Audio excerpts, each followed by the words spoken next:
Hello, Jerry, are you ready? Yes. Farm animals. Farm animals. What animal is it? It's a dog.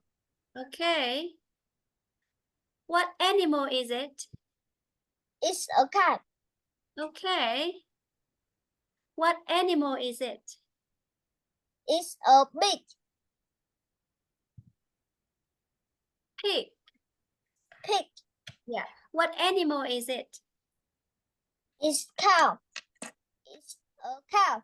Yeah. What animal is it? It's a chicken. Okay. What do you see? What animal is it? It's a rabbit. Yeah.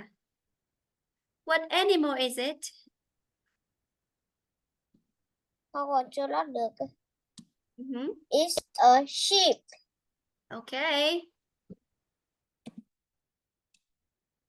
What animal is it? It's bird.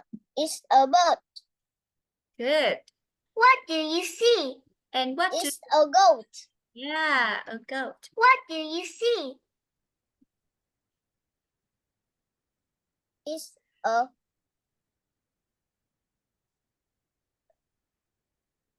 pig.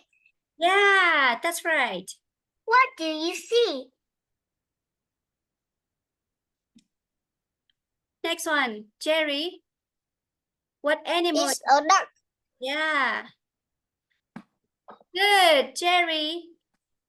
Good job. Bạn Jerry đã nhớ được các từ và đọc đúng tên của các con vật rồi. Cô khen Jerry nhé.